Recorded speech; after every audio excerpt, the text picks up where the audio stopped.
नमस्कार दोस्तों, क्राइम तक में आप सबका स्वागत है। मैं हूं सुप्रतिम बैनर्जी। ये कहानी है साल 2011 की और महीना है जून का। जगह है मुंबई का दादर इलाका। होता यह है कि दादर पुलिस को एक मुखबिर की ओर से एक इत्तला मिलती है, एक सूचना मिलती है, जिसमें मुखबिर ये बताता है कि पास में ही जो माहिम का इलाका है वहाँ पर दो लड़के एक चोरी की एसयूवी बेचने की कोशिश कर रहे हैं, स्पोर्ट्स यूटिलिटी व्हीकल। तो पुलिस को जब खबर मिलती है तो पुलिस एक्शन में आती है। पुलिस को लगता है कि भाई इस केस को क्रैक करना चाहिए, फ़ौरन लड़कों को पकड़ें और वो जो चोरी की गाड़ी है उसे भी बरामद करें। पुलिस की एक टीम जो है ट्रैप लगाती है, माहिम पहुंचती है और वहां जाकर वो स्पोर्ट्स यूटिलिटी व्हीकल को पुलिस रिकवर करती है और दो लड़कों को पुलिस उस गाड़ी के साथ गिरफ्तार करती है, पकड़ लेती है। उनसे पूछताछ करने पर वो कोई संतोषजनक जवाब गाड़ी को लेकर नहीं दे पाते हैं, नहीं उनके पास कोई ऐसा वैलिड डॉक्यूमेंट उस गाड़ी का होता है जिससे वो ये बात साबित कर सकें कि हाँ, इस गाड़ी के मालिक वही हैं और वो खुद इसको बेचने की कोशिश कर रहे हैं। कहने का मतलब ये कि वो लड़के झूठ बोल रहे थे, वाकई वो चोर थे और पुलिस ने उनको एक तरह से देखा जाए तो रंगे हाथों पकड़ लिया।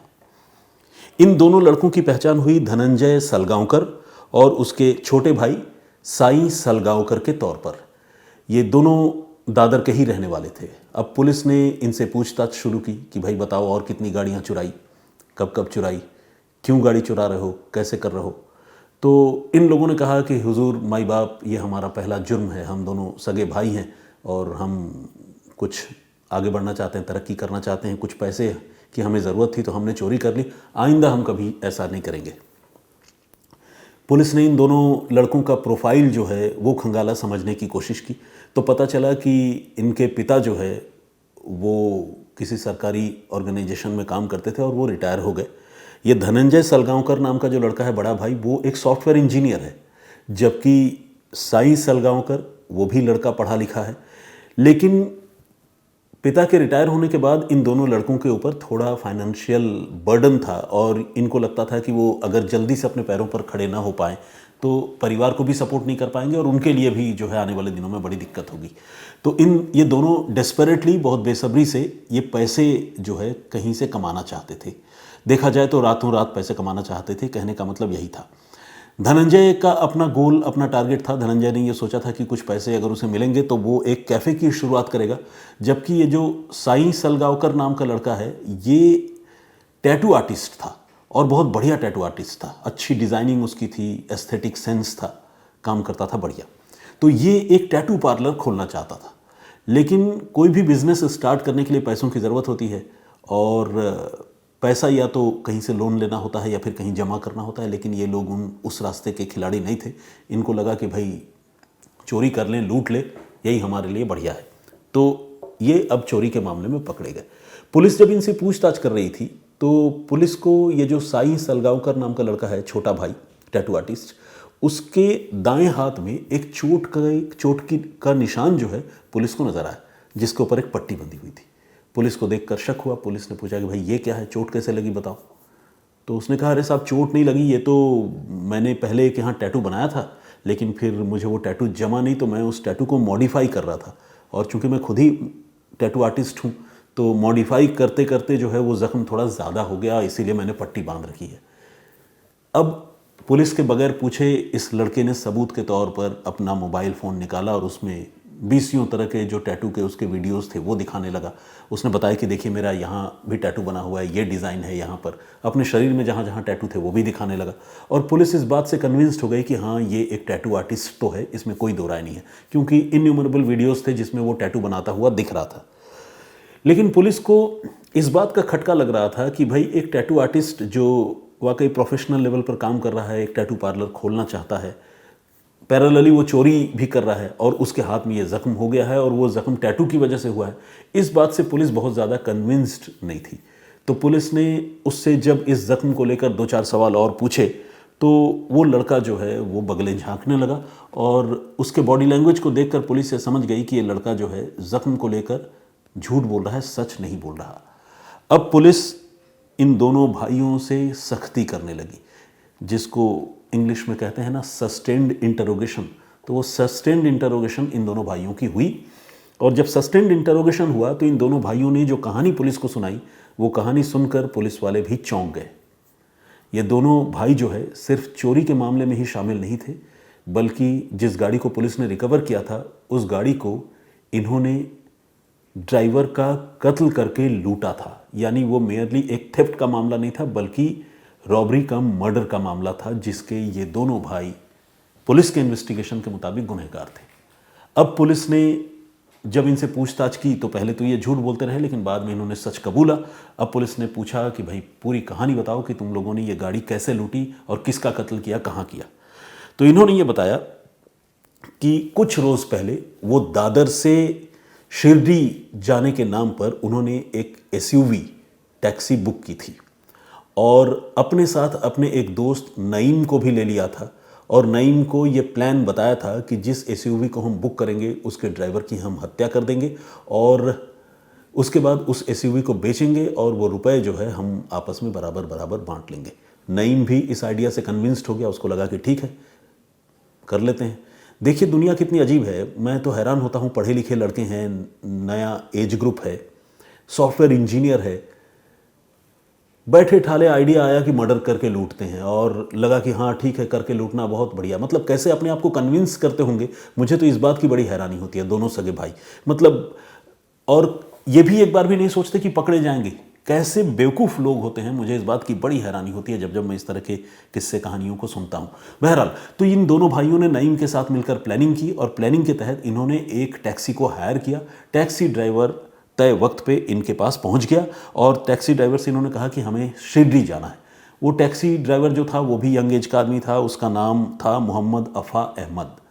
गाड़ी दादर से शिरडी की तरफ बढ़ने लगी, सुनसान रास्ते से बढ़ने लगी और लगातार ये तीनों दोस्त यानी सलगांवकर बंधु दोनों भाई और ये नईम, ये तीनों दोस्त जो है लगातार अफ़ा अहमद से बात कर रहे थे और एक फ्रेंडली एटमॉस्फेयर पूरी गाड़ी में रास्ते में चलते चलते इन लोगों ने क्रिएट कर लिया।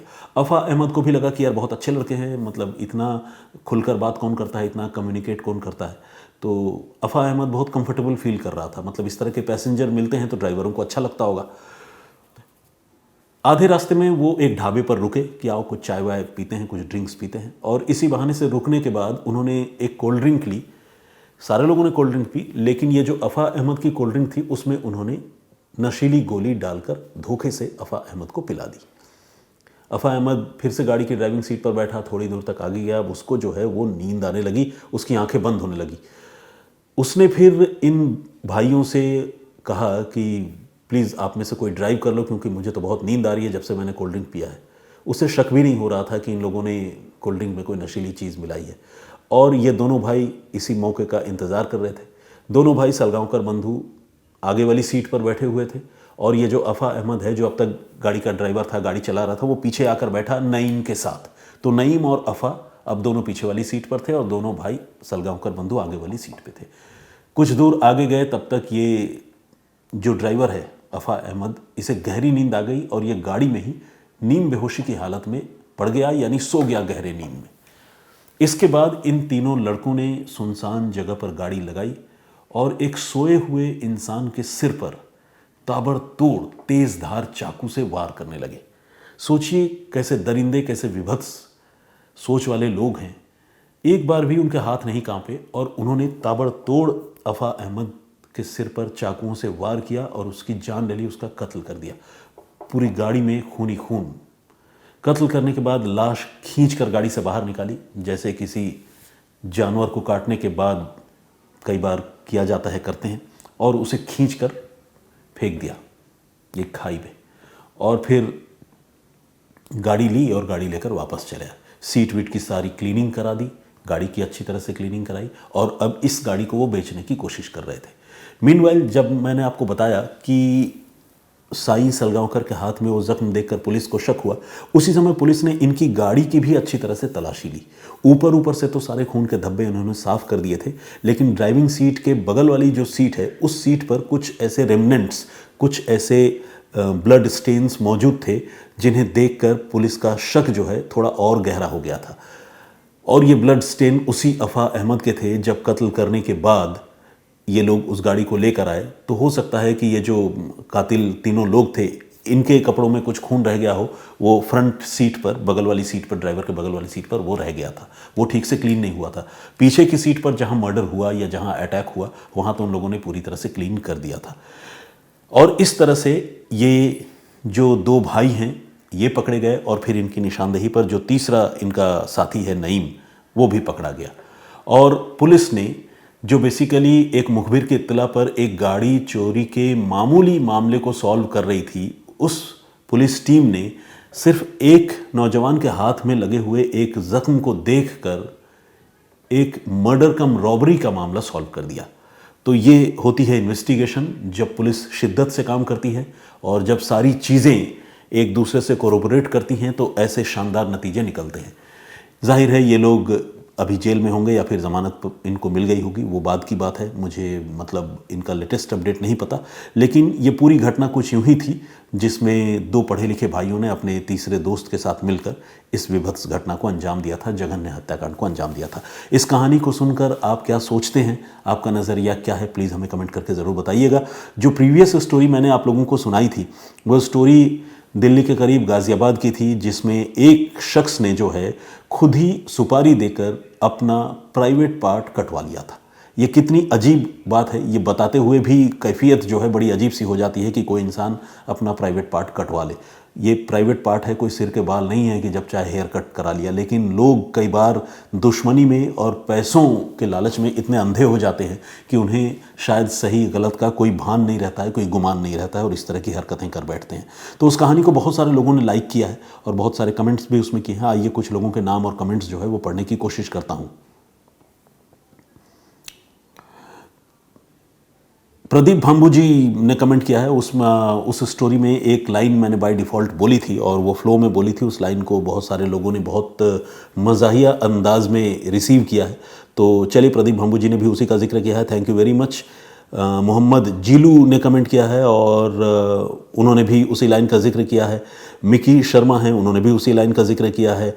रीना राज लव के नाम से एक आईडी है, ओ गॉड कैसे कैसे सोच होते हैं लोगों की, उन्होंने ऐसा लिखा है। बिल्कुल आपने सही कहा, वाकई मतलब मुझे लगता है कि जहां हमारी सोच खत्म हो जाती है, क्रिमिनल जो है वो उसके आगे सोचना शुरू करते हैं। और ये वाकई बहुत अजीब थी वो कहानी, इसमें कोई दो राय नहीं है। अगर आप लोगों ने उस कहानी को मिस किया है तो आपसे गुजारिश है कि प्लीज़ उस स्टोरी को जाकर क्राइम तक के प्लेलिस्ट में सुप्रतिम से सुनिए में ज़रूर सुनिएगा।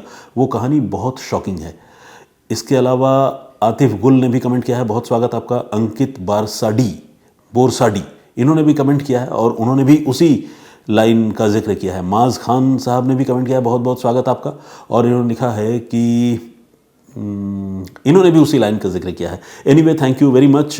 सोफिया सनी ने भी कमेंट किया है, बहुत धन्यवाद आपका। और पैसों के लिए इतना अनएक्सपेक्टेड चीज़ भी कोई कर सकता है, ऐसा मोनू सौभिक लिखते हैं। बिल्कुल आपने सही कहा, मतलब पैसों के लिए हत्याएं तो होती हैं, हमने ये तो सुना है, हालांकि वो भी बहुत अनएक्सपेक्टेड चीज़ होती है। लेकिन आज के ज़माने में देखा जाए तो बहुत शॉकिंग अब रही नहीं। भाई, पैसे के लिए इंसान कुछ भी करता है, लेकिन पैसे के लिए कोई अपना प्राइवेट पार्ट चॉप करवा ले, कटवा ले, ये तो शायद ही कभी हम लोगों ने सुना हो।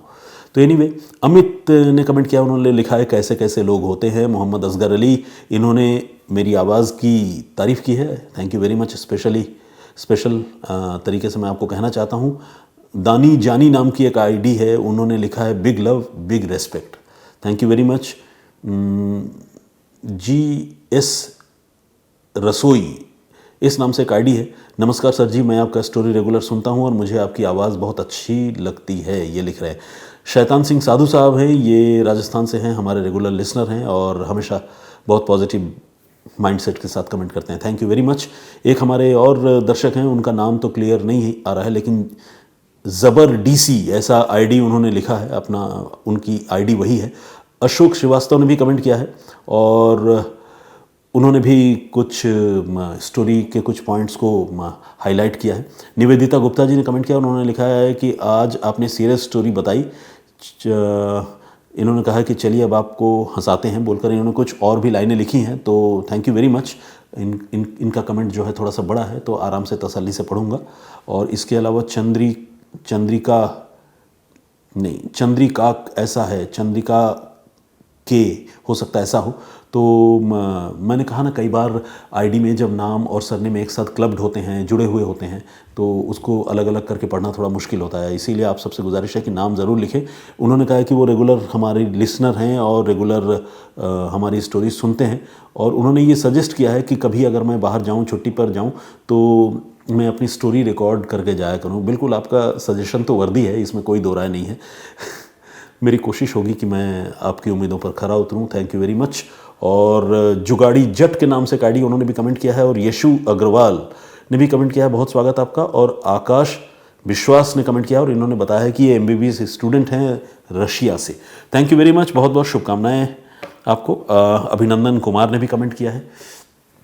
सारे लोगों को बहुत बहुत धन्यवाद कमेंट करने के लिए। और भी बहुत सारे लोगों ने कमेंट किया है, सबके नाम और कमेंट्स एक दिन में नहीं पढ़ सकता, लेकिन मैं सबको एक साथ शुक्रिया तो कह ही सकता हूँ। बहुत धन्यवाद आप लोगों का मेरे साथ जुड़ने के लिए, और यूं ही इस प्रोग्राम को, इस पेशकश को सपोर्ट करने के लिए।